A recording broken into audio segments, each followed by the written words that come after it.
Bien. Bueno, si les parece, vamos a comenzar. Como recién decíamos con la doctora Pividori, bienvenidos todos, muchas gracias por estar, buenas tardes.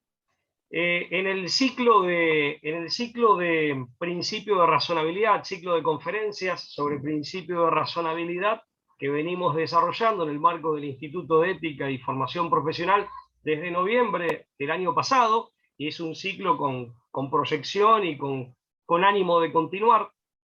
Hoy nos honra con su visita la doctora Valeria Viviana Vittori, que es jueza del Tribunal Colegiado de Familia número 7, o de la séptima nominación de nuestra ciudad. Y concretamente, la doctora Vittori, en el marco de este ciclo, nos va a hablar, vamos a utilizar el título de la conferencia, que es ¿Tiene razón el derecho? Así que, sin más prolegómenos, doctora, sencillamente le dejo la palabra y quedamos a su disposición. Bueno, muchísimas gracias. Gracias por la invitación. Antes les referí que para mí es un honor poder participar con el Colegio de Abogados y sus institutos. Así que bueno, muchas gracias. En segundo término, no quiero desilusionarlos, pero el título ¿Tiene razón el derecho? Es hurtado. Y voy a hacer una aclaración al respecto. En realidad el autor es un señor que se llama Andrés Tazara Ollero, quien expuso sobre la temática que nos convoca, el principio de razonabilidad, en el ámbito del Congreso de Diputados en Madrid en el año 1996. Me parece siempre muy atinado volverle importancia, marcar la relevancia de la pregunta, por eso me interesó mucho este título. Porque las respuestas son interesantes, pero son las preguntas las que nos inquietan, las que nos hacen pensar. Por eso el motivo del título. Ustedes saben muy bien que en nuestro rol de jueces debemos resolver los conflictos que ingresan en nuestra jurisdicción de manera mediante una decisión razonablemente fundada. Esto no lo digo yo, está establecido en el artículo 3 del Código Civil y Comercial. Y no solo una decisión razonablemente fundada, sino además coherente con el sistema normativo. Recuerden ustedes el artículo 1 del Código Civil y Comercial, que establece el sistema de fuentes, y el artículo 2, que establece las reglas de interpretación de la ley. Sobre el principio de razonabilidad, en la ciencia del derecho se presenta de diversas formas. Es un principio, es un criterio de interpretación, es un derecho, es una garantía, es herramienta del control de constitucionalidad y razonabilidad, y funciona como máxima para determinar el contenido esencial de los derechos fundamentales. Todas estas variables, todos estos conceptos no se excluyen, al contrario, son válidos en todas sus formas. Me parece muy ilustrativo cómo distingue los sentidos que tiene este principio de razonabilidad un autor que se llama Antonio Pérez Nuño. Él dice que el principio de razonabilidad tiene tres sentidos: un sentido metodológico, un sentido ontológico y un sentido axiológico. El principio de razonabilidad con sentido metodológico, ¿por qué dice eso? Porque nos brinda criterios que orientan el conocimiento de las normas, su aplicación e interpretación. En un sentido ontológico, opera como una herramienta integradora del sistema jurídico. Efectivamente, cuando existen lagunas jurídicas o para resolver casos difíciles. Y en el sentido axiológico, al sostener que la razonabilidad es también un axioma ético que debe inspirar todo el ordenamiento jurídico. Yo efectué esta brevísima introducción sobre el principio de razonabilidad, porque me parece que lo importante, y es en lo que centraré la exposición, es en un recorrido que creo que va a ser más útil para ustedes, referenciándome a causas en que el principio de razonabilidad operó como una herramienta integradora frente, como recién me decías, a casos difíciles, permitiéndome, y humildemente lo digo, arribar a una solución justa, la más justa en ese caso concreto. Los casos que elegí refieren a gestación por otra mujer. En ese caso fue el primer caso a nivel nacional. Tuve el privilegio de poder resolverlo y sentar jurisprudencia, y a raíz de eso, bueno, hubo casos que le siguieron. Otro caso que quiero revisar con ustedes, el de la tutela anticipada de bienes de la comunidad de ganancias. Esto tiene que ver con un adelanto y no esperar la sentencia que liquide los bienes de la comunidad de ganancias. Y el último caso, que lo titulé Capacidad restringida versus identidad de género. Un caso también que me pareció particular y que de alguna manera estos conceptos que les he dado de principios de razonabilidad operaron en todas estas causas y en su resolución. Bueno, vamos a empezar entonces con el primer caso, que sería, que yo siempre lo titulé de esta manera, gestación por otra mujer. No me gusta ni subrogación, ni sustitución, ni mucho menos alquiler de vientre.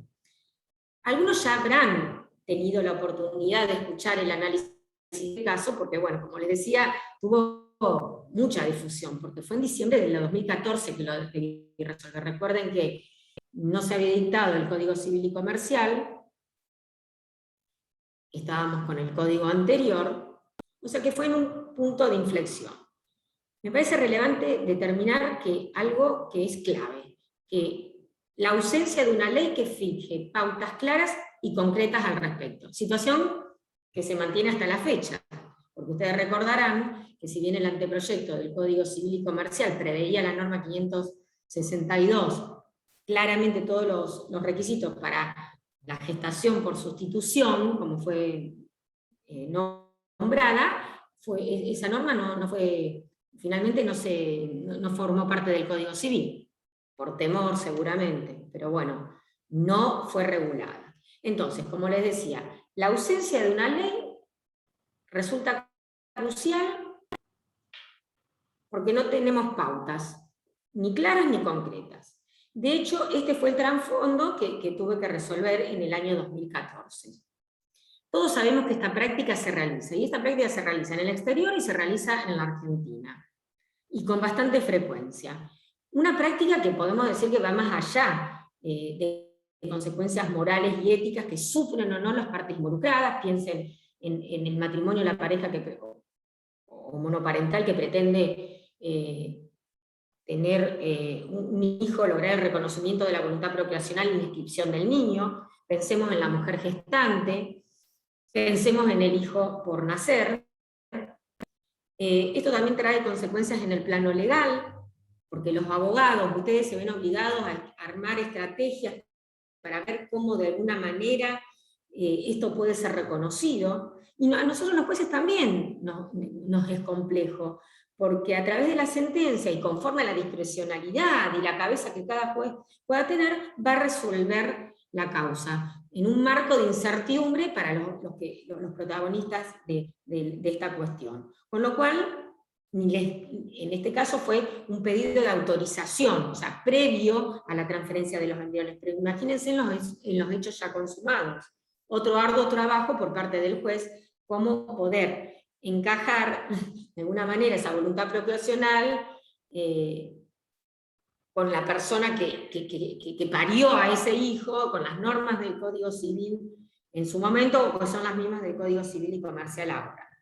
O sea, que estamos hablando el planteo es la autorización que piden al juez para transferir embriones crioconservados en otra mujer.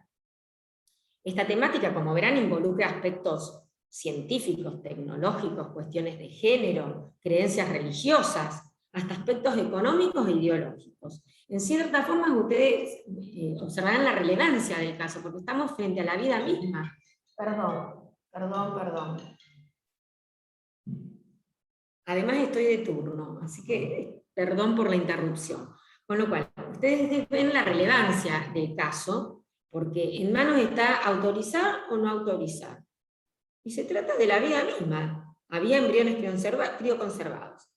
Quiero explicar la singularidad y particularidad de este caso. Nadie está diciendo que la gestación por sustitución es un método que se puede emplear en cualquier caso. En este caso puntual se trataba de un matrimonio que había pasado por numerosos tratamientos de fertilización, muy dolorosos, a punto tal que la mujer, luego de tantos tratamientos, pierde el útero, o sea, le practican una histerectomía total de útero. Llega prácticamente en un estado de shock al borde de la muerte, le salvan la vida, pero hay una imposibilidad absoluta de poder gestar. Al mismo tiempo existen embriones crioconservados, preexistentes.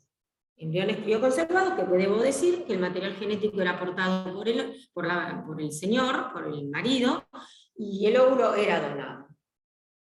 Pero claramente con voluntad de tener a esos hijos. Y la existencia de una mujer gestante, en este caso de una amiga, alguien que habían conocido, yendo al padre Ignacio, entablan una relación de amistad, que manifiesta su voluntad de llevar adelante el embarazo y entregar al niño en su finalizado el parto.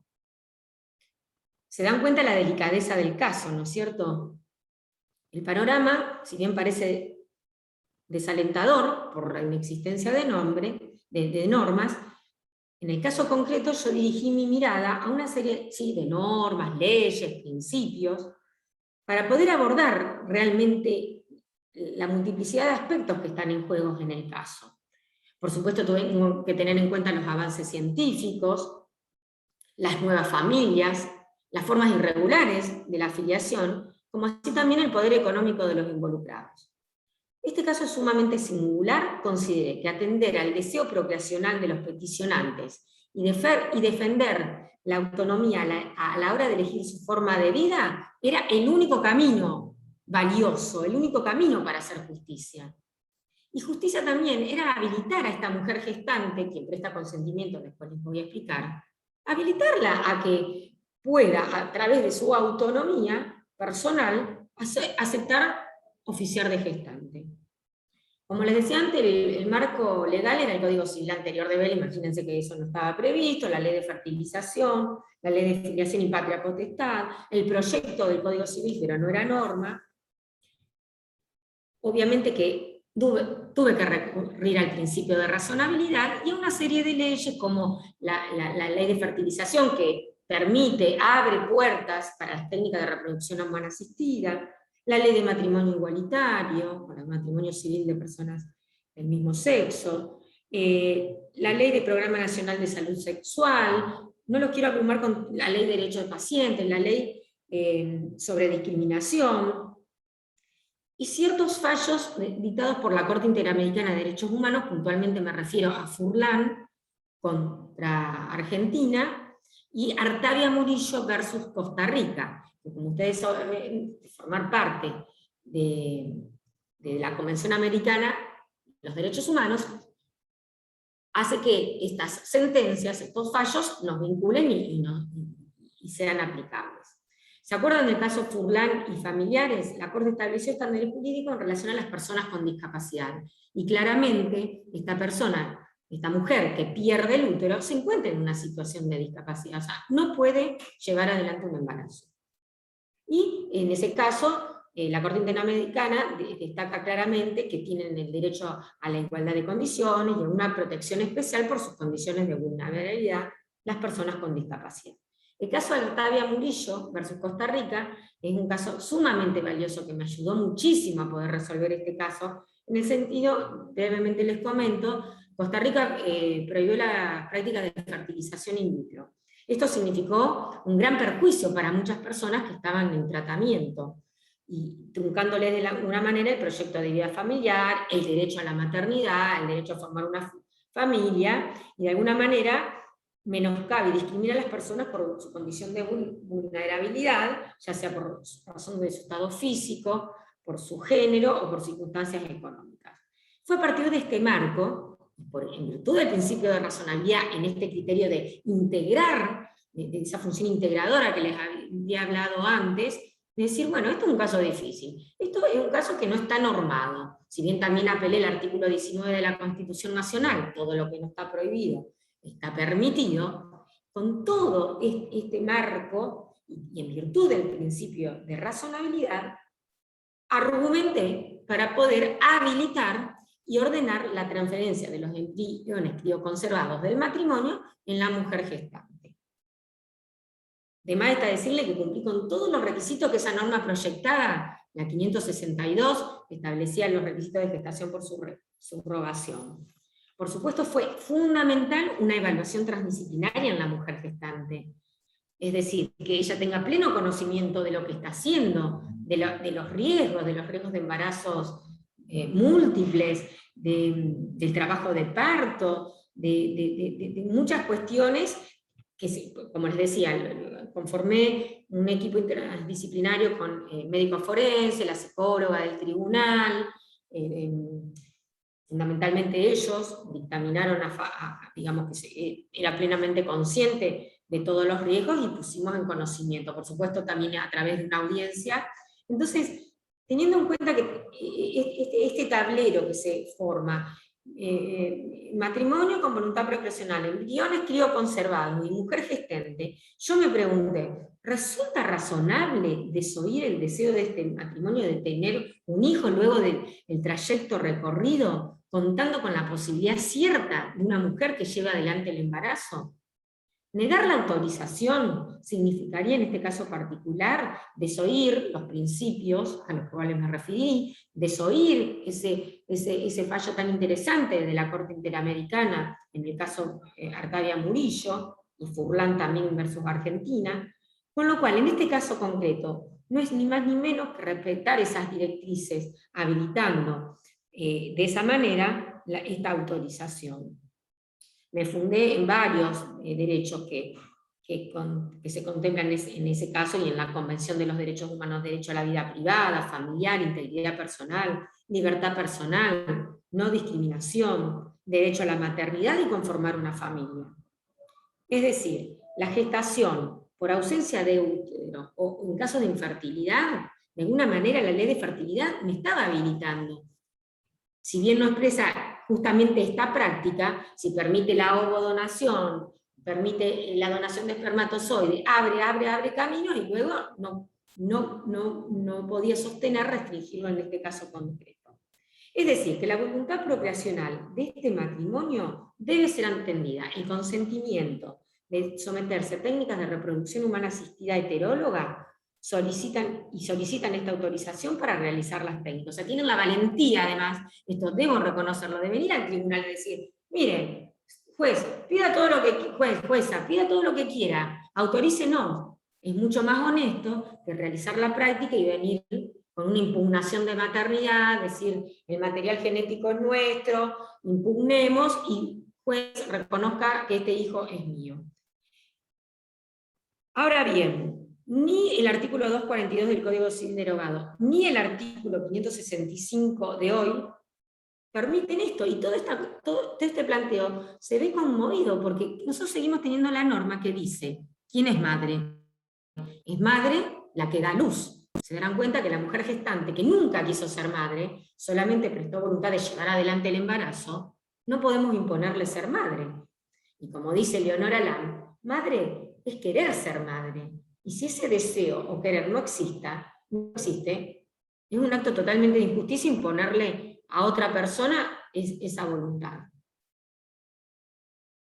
Por ese motivo, y también teniendo en cuenta otra cuestión que me pareció sumamente relevante, que es el tema de la inscripción, en la sentencia traté el tema.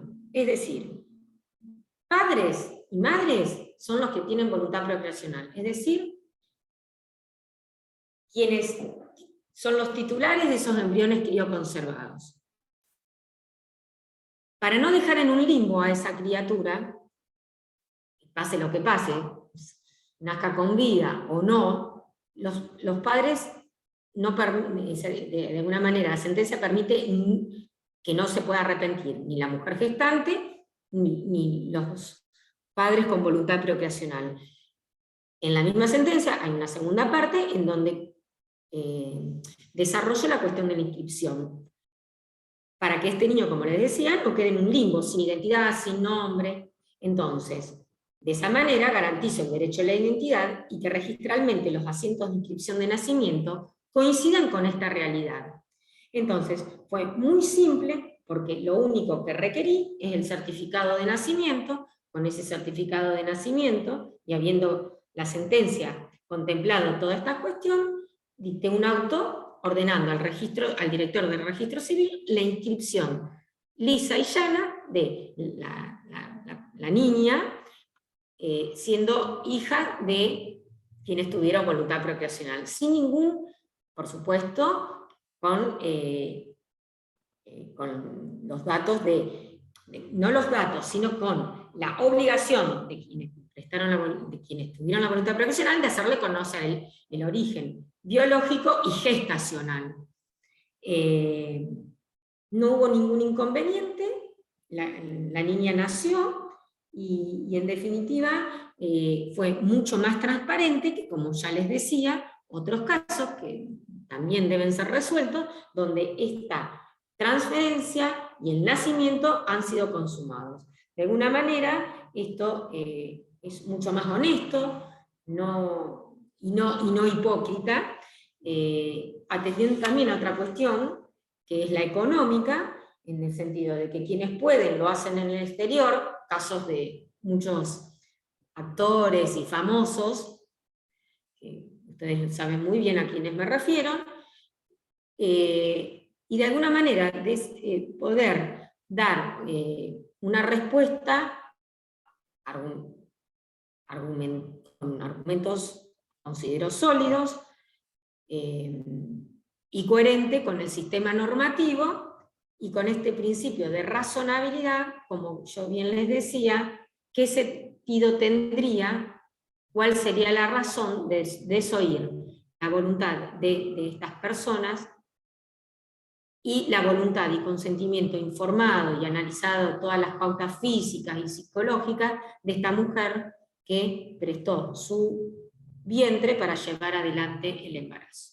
Si hay alguna duda que me sigue quedando al respecto, pero no está en mis manos y he sugerido en otros ámbitos hacer un desarrollo, ¿qué pasa en la psiquis de esta mujer gestante? Porque bueno, quienes son madres, también quienes son padres, se puede repensar en todo el movimiento físico, emocional, que sin lugar a dudas conlleva llevar un embarazo de 9 meses o de 8 meses y sus consecuencias psicológicas. Pero bueno, lamentablemente no encontré a nadie que haga un estudio, a lo mejor es más en competencia de otras disciplinas, psicólogos, no sé, trabajadores sociales, para verdaderamente saber qué pasa. Tampoco tengo conocimiento si hay un vínculo, o si persiste un vínculo entre esta mujer gestante y la niña. Yo entiendo que sí, por lo valioso de su conducta.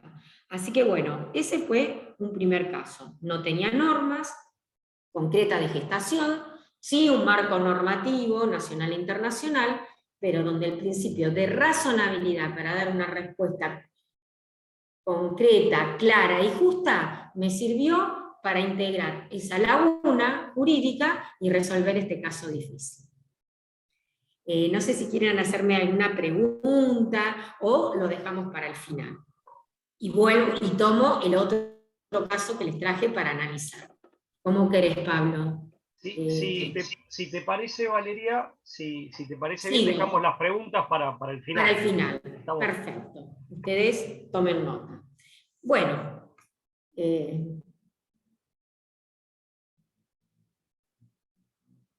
el otro caso que me pareció interesante traerles, yo lo titulé Tutela anticipada de bienes de la comunidad.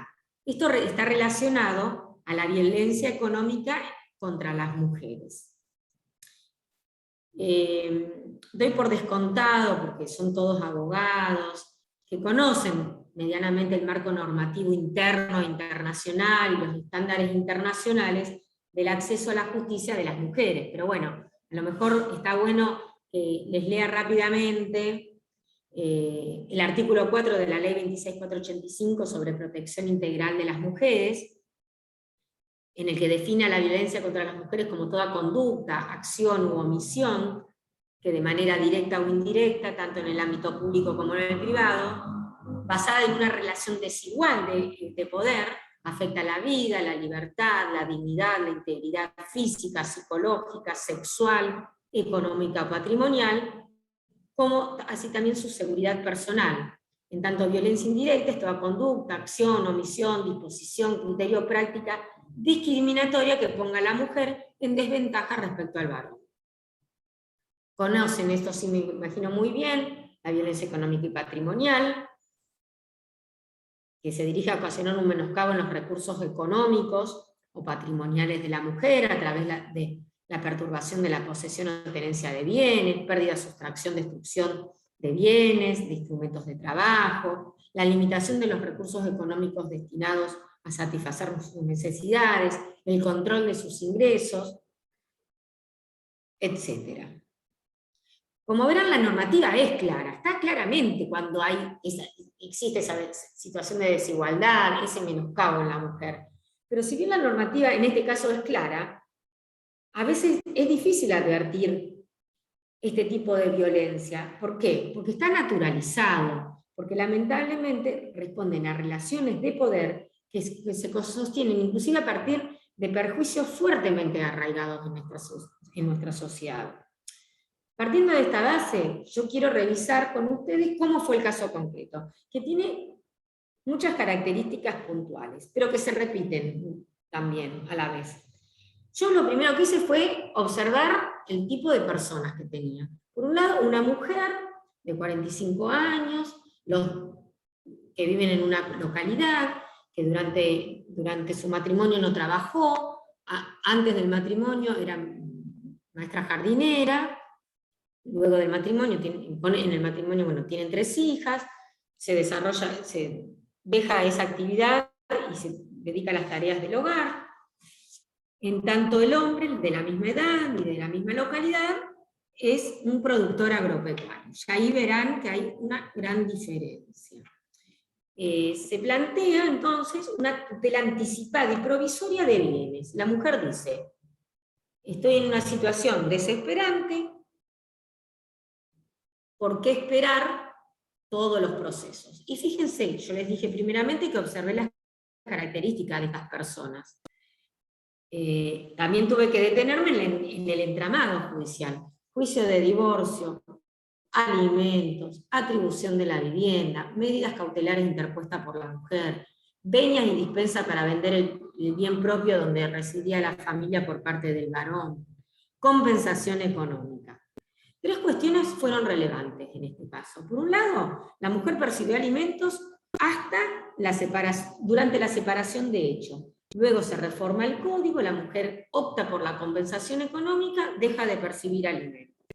En la propuesta reguladora del divorcio, ustedes saben muy bien que hay que hacer la propuesta, entre otras cosas, además de los hijos, respecto a la distribución de bienes. Llamativamente el hombre, respecto a los cereales, no dice nada. Enumera algunos bienes, no concurre a la audiencia del 438, 3 veces lo llamo a audiencia, porque esos temas se tratan, el señor no comparece. La tercera cuestión fue que en un turno de urgencia la señora pide una prohibición de acercamiento del señor, porque él la había amenazado, permítanme leer, la señora le dice, yo de mi casa no me voy, hasta que no me des la mitad. Él le respondió, si ella no se iba de la casa, la sacaba con los pies para adelante, es decir, muerta. Es decir, varias cuestiones que debo atender.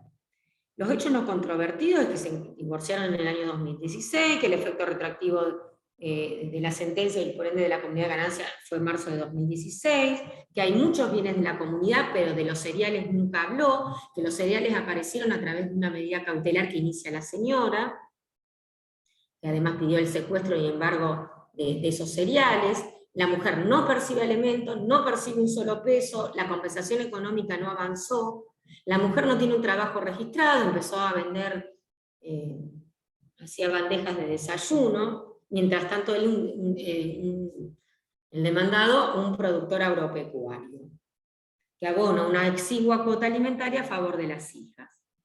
En el transcurso lo único que pudo avanzar fue en la atribución de la vivienda familiar, que pese de que no eran menores de edad, porque ya había cumplido 18, pero ustedes saben muy bien que la vivienda forma parte de los alimentos, se la otorgué a la mujer y a la hija mayor de 18 años, pero menor de 21. Y lo que sí hice, que lo hice con toda intencionalidad, le fijé un plazo. O sea, ustedes saben muy bien que los jueces debemos fijar un plazo en la atribución de la vivienda. Lo que hice fue fijarla hasta que proceda la liquidación de bienes de la comunidad. Con lo cual ahí, de alguna manera, intentaba apurar, no demorar, no chicanear la cuestión de los bienes. Bien, vuelvo a repetir, la mujer no percibe ni un centavo, inicia las medidas cautelares, encuentra bienes, secuestra los bienes, y dado eso que encuentra, pide una tutela anticipatoria provisoria de bienes que en la liquidación, allá en el tiempo, les aclaro que todavía no está nada resuelto, le correspondería. El hombre resiste esta tutela anticipada, primeramente con el argumento de que no existe, que además los cereales no fueron denunciados, porque en rigor de verdad, él cuando quiere divorciarse lo que hace es una mera enumeración para obtener el divorcio. O sea, no le interesaba tratar realmente los efectos derivados del divorcio, sino que lo que intentaba era divorciarse, con un desprecio total a todas estas cuestiones. Les aclaro que nunca... que no comparecía a las audiencias. Además considero que sí, que le iba a dar los cereales, pero por un tiempo más limitado, porque en definitiva no le correspondían, estaba lleno de deudas, y que el cálculo que lo debiera hacer ella. Ustedes observarán que se configuran dos posiciones absolutamente antagónicas entre esta mujer y este hombre. La administración y disposición de los bienes estaba en cabeza solamente del hombre. Ella ajena a toda esta realidad. Es decir, que la conducta del hombre no puede sino calificarse como violenta. Esa incomparecencia a las audiencias, la inscripción de bienes a nombre de terceros, el ocultamiento de los cereales depositados en silos, la imposibilidad de acceder fácilmente a toda esta información, hacen que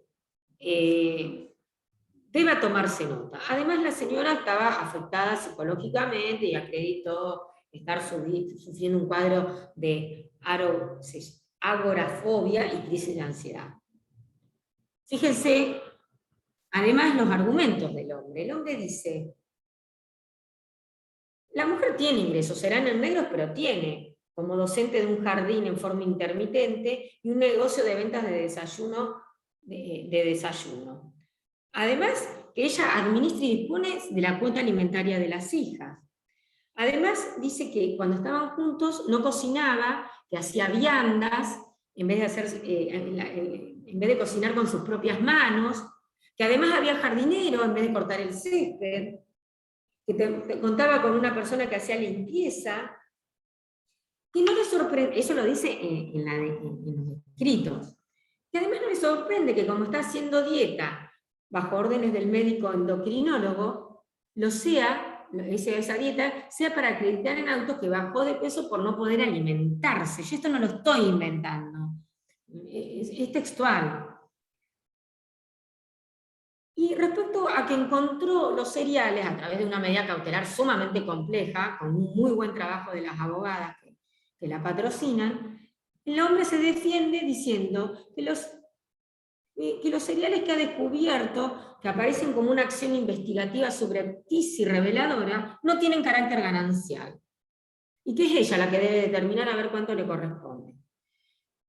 Bueno, se darán cuenta que el discurso es claramente discriminatorio por parte del hombre, porque juzga el accionar de su mujer, respondiendo a estereotipos fuertemente anclados en nuestra sociedad que presuponen una condición de absoluta inferioridad por parte de la mujer. Esto se ve claramente en la crítica que el hombre realiza respecto del modo en que la mujer resolvió las labores, dando juzga a ese accionar. Entonces, yo me pregunto, ¿qué está afirmando este hombre? No cocinaba, no cortaba el... ¿Qué quiere decir? Que la mujer debe cargar con la responsabilidad física, y con esa responsabilidad y además con el trabajo físico, con todas las tareas domésticas le eran adjudicadas a toda esta mujer. Bueno, claramente esto es violencia doméstica, con la diferencia que lo que puede suceder en el ámbito laboral e institucional. Acá claramente hay una relación de poder, hay un hombre que tiene poder económico, que es el proveedor, y con la conducta desplegada, claramente ha violentado a esta mujer. Con lo cual, señaladas las particularidades del caso, observarán ustedes que aguardar el dictado de una sentencia de distribución y liquidación de bienes allá en el tiempo, les digo, todavía, les vuelvo a repetir, todavía no está terminado, no es más que un resultado tardío, y me animo a decir de absoluta ineficacia frente a las necesidades actuales de esa mujer. Entonces, ¿qué hago yo? Yo, a través del principio de razonabilidad, me orienté a buscar una solución más justa. Y eché mano a la tutela anticipada. Tutela anticipada, instituto que no está regulado, pero que por supuesto nuestro maestro, o al menos el mío, Jorge Peirano, me fundo en lo que él entiende, que la tutela anticipada tiene como objeto procurar adelantar lo postulado para evitar daños irreparables derivados del tiempo que insume un proceso, y acá claramente nada avanzaba, todo estaba obstaculizado, y esta mujer no tenía para comer. Bueno, para llegar a este resultado, tomo dos casos que para mí fueron fundamentales, porque la Corte Suprema de la Nación, a través del caso Camacho Acosta, con Grafi SRL, y el que le sigue, Pardo, con Di Cesare, recepta la tutela anticipada. Eran casos diferentes, en los dos casos se trataban de personas que habían sufrido un daño. En el primero es un obrero que, bueno, sufre, le amputan el antebrazo, era necesario poner la prótesis rápido porque de lo contrario iba a ser imposible implantar una prótesis bioeléctrica. Entonces la Corte considera que era necesario un anticipo parcial de la indemnización, y no esperar que se establezca la incapacidad laboral que tenía este hombre.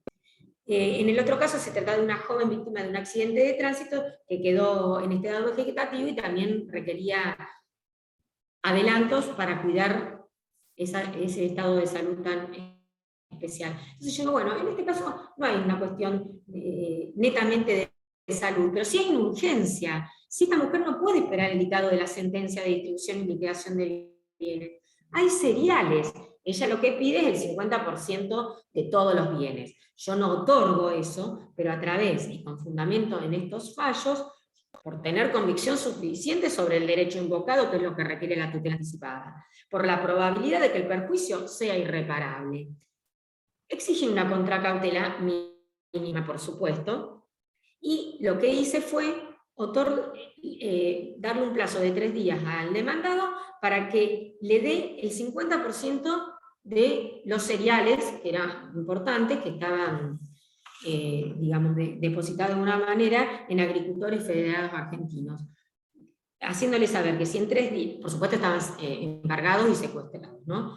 Haciéndole saber que si en 3 días no cumplía con la orden de abonarle el 50% del acopio de los cereales, se ejecutaba la sentencia sin más. Por supuesto que la tuve que ejecutar, nunca le dio la parte que le correspondía.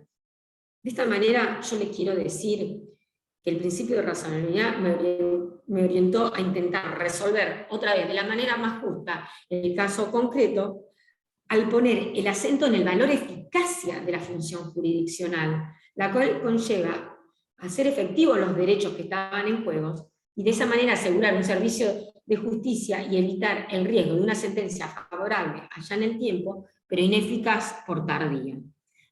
No sé si de alguna manera he sido clara en transmitirle cómo jugó también el principio de razonabilidad en este caso concreto. Bueno, voy a tomar un sorbito de agua y vamos a ir al último caso. Hay más, si tenemos tiempo sigo, pero bueno, vemos. Bueno, bien, el tercer caso yo lo llamé capacidad restringida versus identidad de género. Acá se vinculan dos cuestiones que en apariencias parecieran irreconciliables. La primera de ellas es la restricción de la capacidad de una persona mayor de edad.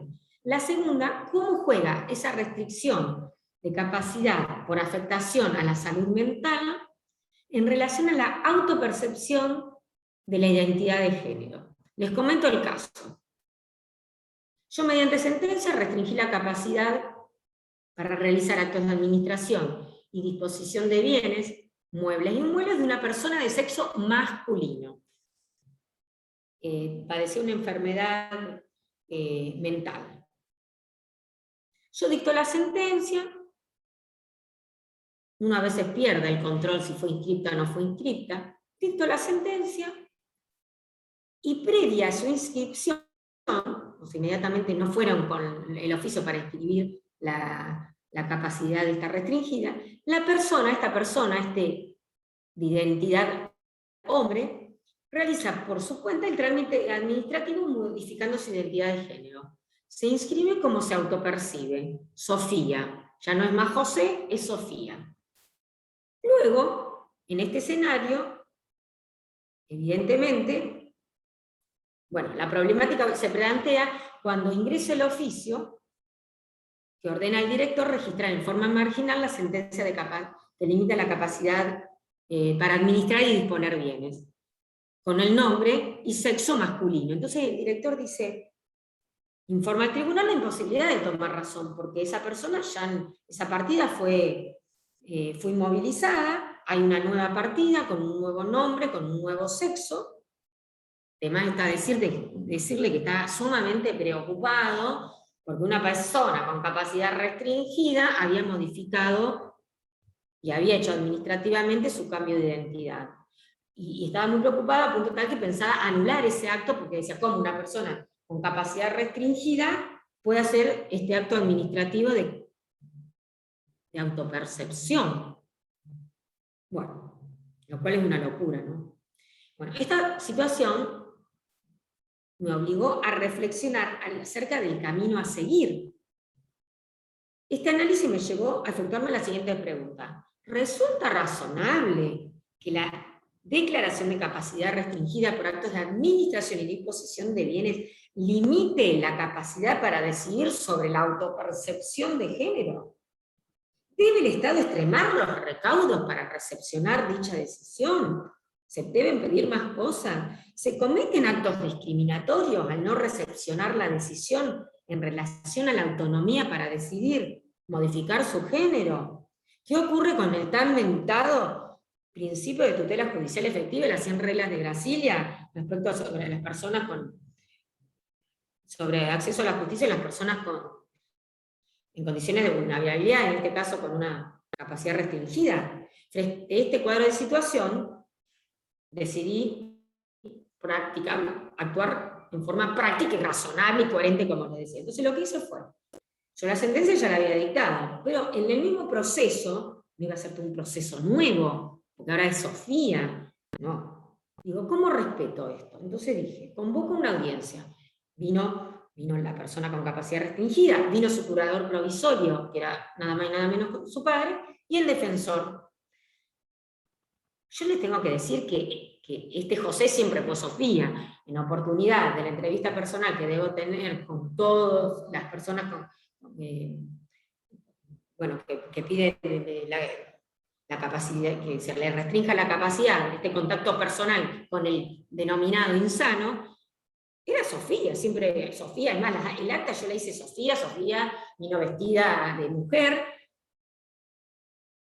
O sea que yo también percibí que se identificaba como una mujer y no como un hombre.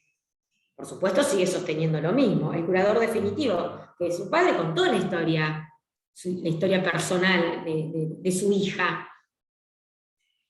Y el defensor general, por supuesto, no tuvo ningún inconveniente en su función complementaria dictaminar favorablemente para la modificación de la sentencia, que es lo que en definitiva hice. Entonces, ¿qué hice? Dicté un auto rectificando mi propia sentencia, modificando el nombre, Sofía, el sexo, femenino, de manera tal de respetar, tal como se identifica esta persona, a la cual le restringí la capacidad en actos de administración y disposición.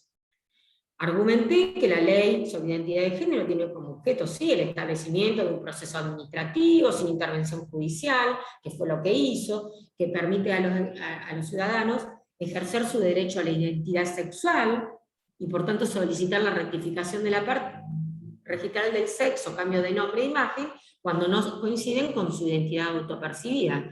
Y el término percepción es crucial en esto, porque a fin de poder aprender la trascendencia de reconocer que todas las personas tienen derecho a ser tratadas de acuerdo con su identidad de género. Yo sinceramente en la audiencia le hablaba a Sofía, no le hablé nunca a José, porque realmente es natural que así sea.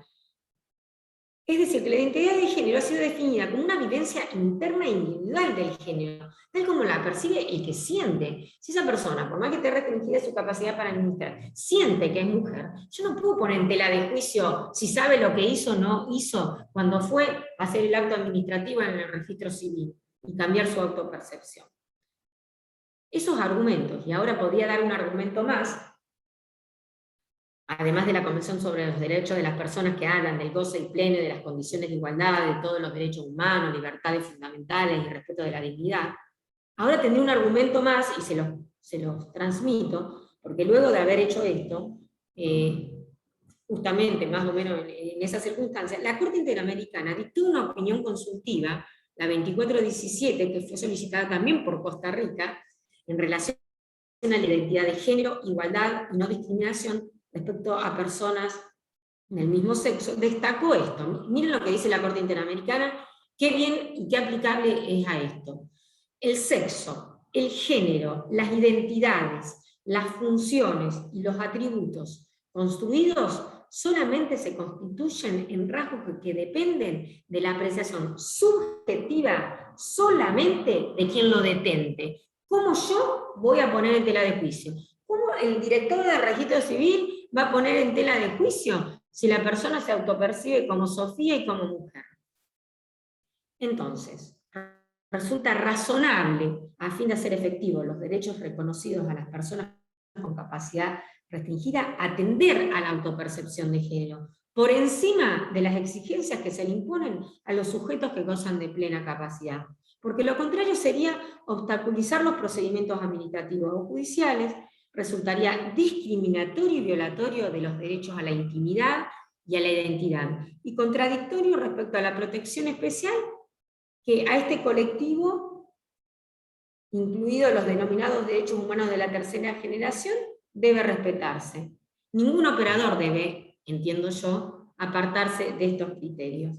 Con lo cual, intenté allanar el camino, no hacer un nuevo proceso con Sofía por su cambio de identidad, y rectifiqué mi sentencia con, con esa audiencia y con ese, toma de conocimiento con todos los involucrados y con los fundamentos que les hablé, y al que podría haber incluido, si bien fue posterior, como la opinión consultiva 2417 de la Corte Interamericana. La subjetividad atañe a la persona, no es susceptible de la mirada del juez ni la mirada de ningún operador jurídico. Bueno, hasta acá llega mi exposición. Muchas gracias por la atención y, por supuesto, abierta a todo lo que me digan. Puedo hablar de otros casos, pero seleccioné estos y, si hay tiempo puedo hablarles también en algunas cuestiones de adopción.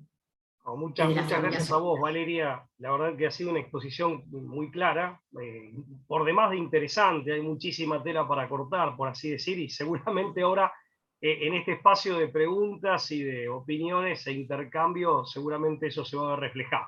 Pero desde ya, muchísimas gracias por la exposición. Aquí veo, yo no sé si alguien quiere hacer algún comentario, alguna pregunta. Si no, yo tengo algunos comentarios para compartirles también, pero bueno. Por supuesto. No sé si alguien ahora el ida y vuelta, yo ya ida y vuelta. Que es la parte más rica, aparte porque es en donde se descontractura la reunión. Exacto. Pero la verdad que ha sido muy, muy clara y muchas gracias, Valeria. Insisto, ¿alguna pregunta, algún comentario de bueno, de alguno de ustedes. O algún planteo de casos difíciles, yo los titulé así porque me parece muy apropiado, casos difíciles, ¿cómo operaría este principio de razonabilidad o qué marco jurídico tenemos? Otros casos, si quieren, total, mientras no sea un caso que esté resolviendo que sea mío, podemos debatirlo. Yo lo que les quiero transmitir, o sea, mi intención, a lo mejor una palabrita más, es decirles, bueno, esto es lo que nos pasa, o por lo menos me pasa, cuando me llegan los casos. O sea, yo en realidad el procedimiento que hago es, este es el caso concreto, esta es la solución justa. Bueno, ¿cómo puedo, para arriba de esta solución justa, munirme del marco normativo que tengo o del que no tengo? Resultando el principio de razonabilidad como orientador, como integrador, para poder dar una solución, les vuelvo a repetir, justa, ser razonable, es simple. Este principio de razonabilidad habla a la clara de cuando no tenemos no tenemos una norma clara, no tenemos laguna, o debemos dar otra vuelta de tuerca y argumentar para poder arribar a algo que a las partes les sirva. Pero por supuesto, ya habíamos dicho que por imperio del Código Civil, de la Constitución Nacional y la Constitución Provincial, los jueces debemos de tomar decisiones razonablemente fundadas, no arbitrarias, no discrecionales, discrecional como arbitrario, dar buenos fundamentos. No, pero al fin y al cabo, de hacer justicia se trata, ¿no? Es el objetivo de afianzar la justicia del preámbulo. Y lo que vos decís es el camino de la argumentación jurídica, ¿no? Al menos la metodología propia de la argumentación jurídica. Aquí la doctora Casaccia, a quien también tengo el gusto de conocer desde hace muchos años, quiere hacer algún comentario o compartirnos alguna pregunta. Una reflexión nada más. Un gusto escucharla, doctora, ha sido muy interesante lo que ha comentado. Y la reflexión que venía recién escuchándola era la importancia de volver a esos conceptos fundamentales, ¿no? De tener en cuenta las circunstancias del caso, de la aplicación efectiva de la ley, pero en cuanto a no trasladar la ley a toda costa, ¿no es cierto? Sino tener en cuenta eso me acordaba, y el doctor Davoli también seguramente que me va a acompañar en esto, a nuestro maestro, al doctor Lorenzo Gardela, cuando hacía siempre hincapié en nuestras clases de introducción al derecho de la importancia de la justicia del caso concreto, ¿no? De la equidad como forma de corrección de la ley en el caso. Entonces pensaba en eso, qué importante es volver a esos conceptos generales, ¿no? De que el mundo del juez es el caso, de que la aplicación tiene que ser una aplicación justa de la ley, ¿no? Esa, la humilde reflexión que estaba pensando mientras escuchaba sus conceptos. Y es cierto, vos sabés, Silvia, que sí, yo comparto. Yo creo que el principio de razonabilidad con otro nombre y con otros alcances, pero es una reivindicación de la vieja idea de equidad, ¿no? Es cierto. Exactamente. Yo siempre digo, un abordaje tecnicista y normativista nos aleja de poder resolver cierta y sinceramente el conflicto instalado en el núcleo familiar. Totalmente. Y sobre todo en materia tan sensible como la realidad familiar. Un comentario respecto del primer caso. El caso que vos planteabas, también se te presentaba un dilema de hierro, porque vos tenías una situación dada. Yo estaba pensando mientras escuchaba los pormenores del caso, el dilema de hierro era que vos tenés embriones que ya existen, con lo cual, claro,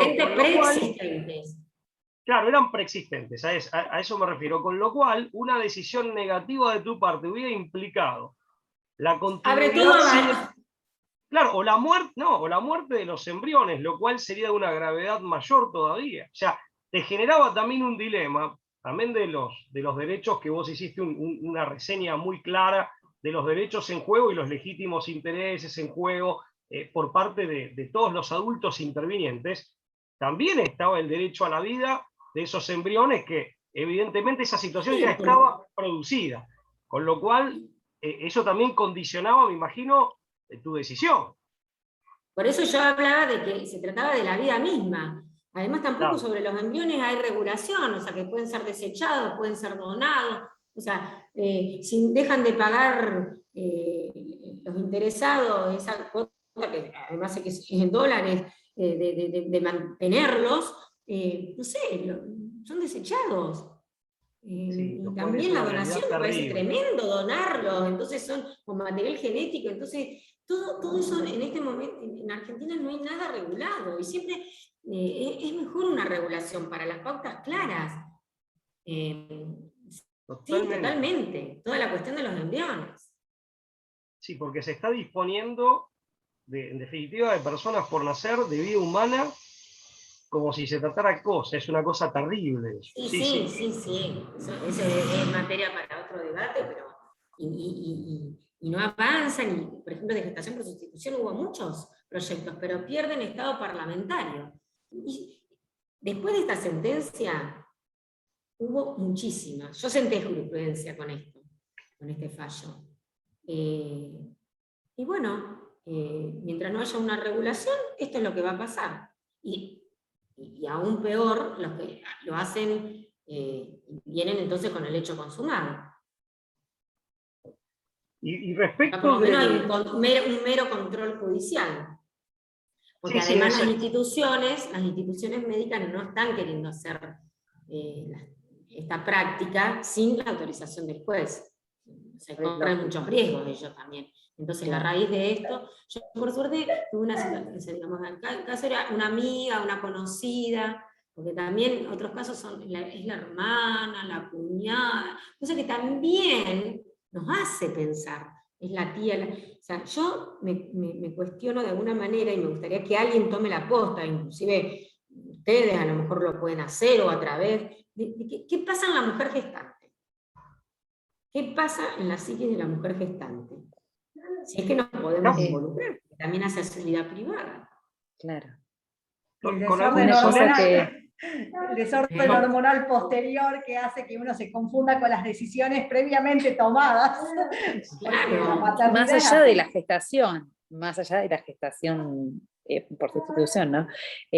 Yo le agradezco muchísimo a la doctora, tuve que sacar mi cámara también por una cuestión de maternidad también, así que, pero no dejé de estar atenta.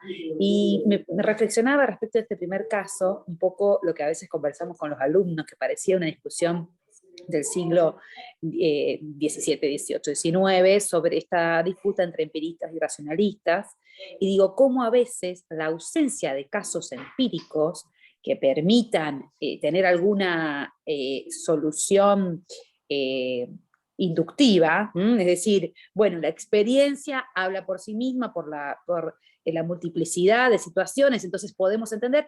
En estos casos novedosos, la razonabilidad, como una cosa de decir, ¿cómo aplico el principio en abstracto que parece, cuando lo aplico al caso, cuando hago esto en método deductivo, me parece que brinda herramientas justamente para no partir de esto que decían antes de la arbitrariedad?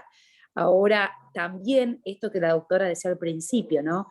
En este caso en particular, se permitió un acto de justicia así. Quizá, porque digo, esto también a veces, más allá de todo del debate que la gestación por subrogación, o el nombre que le querramos poner, digamos, a veces puede haber instrumentalización del otro, a veces puede haber una diferencia económica que haga suponer que quizás esa voluntad, a ver cómo cuánto, qué garantía nos da que tomamos decisiones sobre nuestro propio cuerpo en tantas otras dimensiones, más allá de esta gestación, ¿no? Pero bueno, creo que también todos estos cuidados, estos recaudos permiten decir, en este caso en particular, estaban dadas las condiciones, y bueno, interesante este juego, ¿no? Como los métodos de construcción, porque en definitiva también construir derecho es construir conocimiento, y poder darle fuerza a ese tipo de conocimiento. Me pareció interesante esto.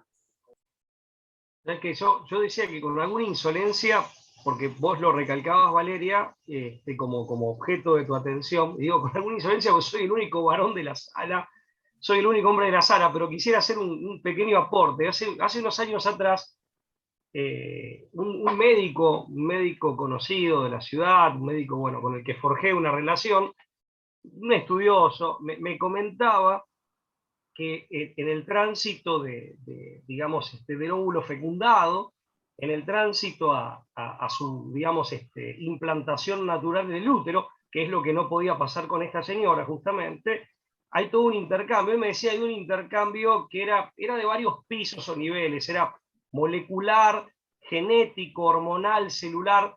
Eran 5 niveles o planos que él distinguía, entre ellos estos que mencioné, con el cuerpo de la mamá.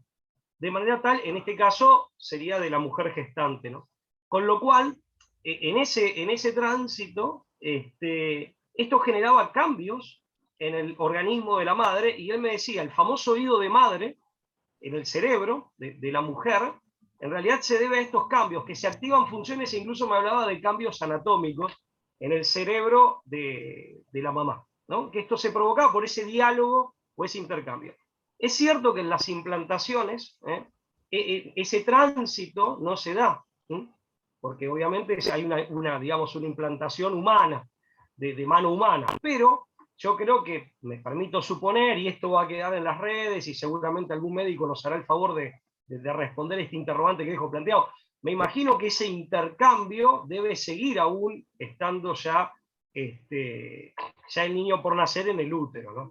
Pero lo quería aportar porque Sí, a mí me llamó Incluso me parece lo interesante la sentencia que la doctora aclaró, es, porque más allá de todos los derechos y los intereses de los adultos, también cómo juega, y hemos hecho una investigación al respecto, el derecho a la identidad, la persona gestada de esta forma, a conocer, no lógicamente, quienes han expresado la voluntad profesional, pero esa información que viene y que está, y que forma parte de su recorrido vital, de acuerdo al grado de madurez suficiente, tiene que estar también de algún modo transmitida, porque hace su propia identidad.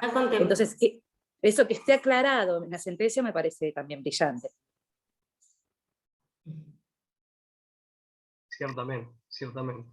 Y fue transparente, porque al dar contenido en la sentencia, como les decía, solamente fue la necesidad del certificado de nacido vivo y ordenarle al director del registro civil su inscripción, tal como estaba contemplado. O sea, no solo pensé en los adultos, sino que pensé en ese niño a tener el derecho a tener una nacionalidad, identidad, nombre, y no quedar ahí hijo de quién. Efectivamente.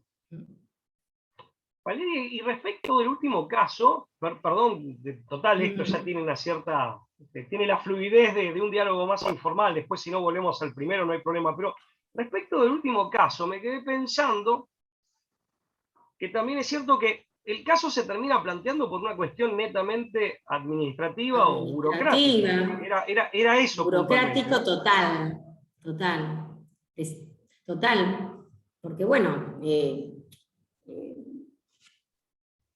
sin saberlo, la persona hizo el acto de cambio, el oficio llegó después, pero no se trata, o sea, la limitación estaba para administrar y disponer bienes, no para la autopercepción. Claro. Y además está claro que eso es algo íntimo, no podemos nosotros de ninguna manera. Entonces yo dije, bueno, yo esto lo resuelvo. Yo no me voy a pegar con que anulen. ¿Cómo van a anular el acto administrativo de cambio de identidad? Yo la hago corta. Yo modifico mi sentencia, la aclaro, tomé esos recados, fundé y un nuevo oficio. Y ahí lo escribieron. En la nueva partida. Más allá de la temática compleja y demás, pero la persona es la misma. O sea, en esto estamos todos de acuerdo. Es la misma, la persona. El sujeto de derecho, en este caso, para hablar más jurídicamente, es el mismo. La persona humana es la misma. Después está toda esta situación que esta persona atraviesa. Te hago una pregunta, porque aparte de una realidad, uno pone... Yo estoy casado con una psicóloga, entonces tal vez... Y siempre me interesó la psicología. Pero, qué bueno, cómo te debe nutrir un montón. Sí, yo sabía que sí, son acá las bibliotecas están... Sí, me nutre mucho, y la verdad que sí. Y no, aparte uno habla, aparte lo sé por una pariente cercana, una persona de mi familia que tiene problemas psiquiátricos severos. Uno también pone en una suerte de caja, con una enorme ignorancia, todas las patologías o los problemas de salud mental con una etiqueta, y en realidad hay problemas de una diversidad y gravedad, pero aparte diversidad enorme. Con lo cual, que uno de pronto quede, además, digamos, impedido de ciertos actos, no significa que quede impedido de todo.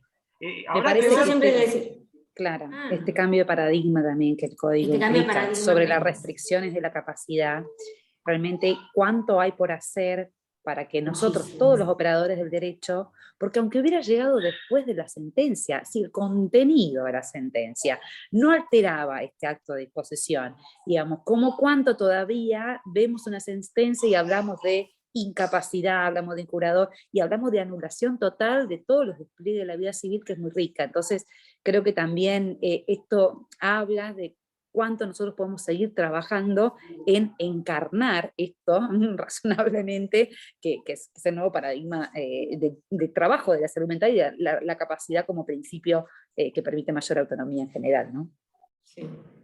Claro, porque pensé que, por ejemplo, y esto, insisto, con alguna temeridad, porque no es nuestra área, pero por lo que he podido averiguar y demás, la misma esquizofrenia que tiene diversas manifestaciones, grados, a veces puede ser realmente que la persona no sabe lo que está haciendo, o realmente está hasta en un momento de, digamos, de ausencia de lucidez, en donde, eso sí lo he escuchado, un testimonio una vez de una persona que padece esquizofrenia que protagoniza un ilícito, me refiero a un hecho delictivo, y lo que ella manifestaba ante el juez y demás es que ella lo veía como si fuera por televisión, que era como si fuera un tercero. Entonces, bueno, una cosa es un problema de ese tipo, donde la persona de pronto realmente no sabe lo que está haciendo, embargada por su propio problema, y después hay otros problemas que no tendrían nada que ver con esa incapacidad o con esa falta de control de sí y de conciencia de sí.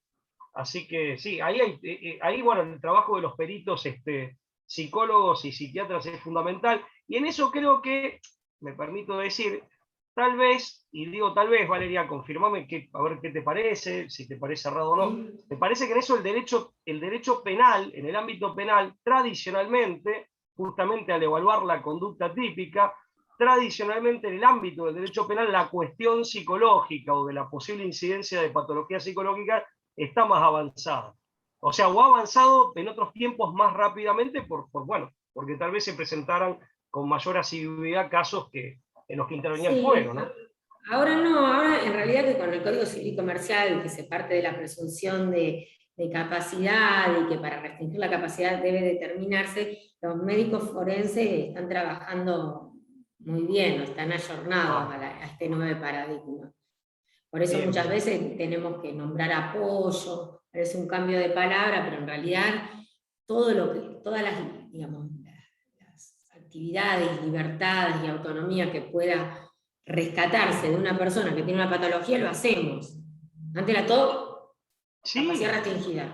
Y aparte era una sola, era como blanco-negro, ¿no? O sea, está bien, estaban las interdicciones, me acuerdo que era un intermedio, pero en definitiva no había mucha... Sí. Era todo muy estándar. No, estamos un poquito más, se está trabajando bien en ese sentido. Perfecto. Sí, aparte el problema, bueno, vos mencionaste, nosotros con el principio de razonabilidad, empezamos este ciclo, previamente, hasta ahora han venido jueces, viniste vos hoy, nos acompañó el doctor Puccinelli, el doctor Vera Barros, en otros encuentros previos, y hablábamos con los miembros del instituto de empezar a traer legisladores provinciales, nacionales, en la medida de nuestras posibilidades. Por favor.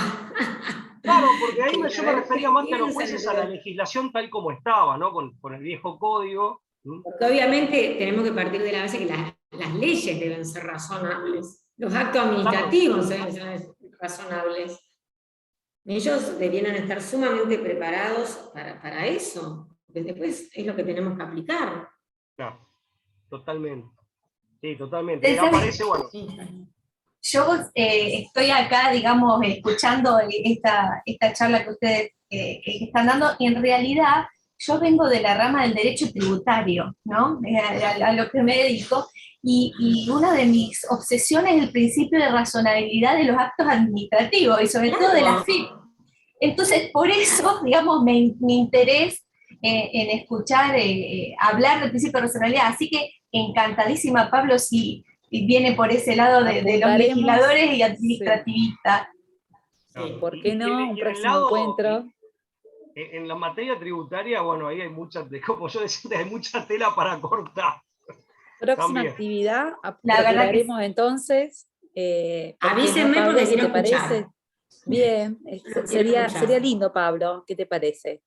Sí, sí, totalmente, sí. Ahora, tal cual, sí, sí, porque aparte se da esto de que, bueno, yo antes hablábamos del camino de la argumentación jurídica, que va un poco, como bien dijo María Clara, va más inductivamente, y bueno, Silvia habló de la equidad, que es deductiva, pero en ambos casos es un camino de arriba hacia abajo, de abajo hacia arriba, pero se está buscando hacer justicia, que es lo que vos bien resaltabas, Valeria. Y bueno, también... En el caso concreto.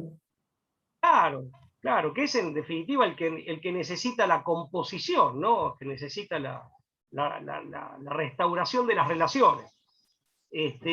Exactamente. Así que bueno, sí, te vamos, desde ya que va a ser un honor, aparte, contar con una magistrada que nos acompañe en futuros encuentros. Sí, sí, va a ser un honor y te vamos te vamos a invitar, por supuesto. Va a ser un gusto también. Bueno. Así que agradecemos a todos, especialmente a la doctora Vittori, realmente que también haciendo honor a su función, nos trajo casos, no nos trajo un discurso sobre la razonabilidad en el Poder Judicial. Y eso es lo que más enriquece también a nosotros, así que muchísimas gracias. No, gracias a ustedes. Muchas gracias, Valeria, bueno, y bueno, quedamos también, te estamos vamos a hacer las nuevas invitaciones, te vamos a contactar y bueno, quedamos a disposición. Y gracias a todos los presentes. Por supuesto, gracias. No, bueno, muchas gracias a ustedes. Bueno, hasta la próxima, gracias. Buenas Hasta la tardes. próxima, gracias.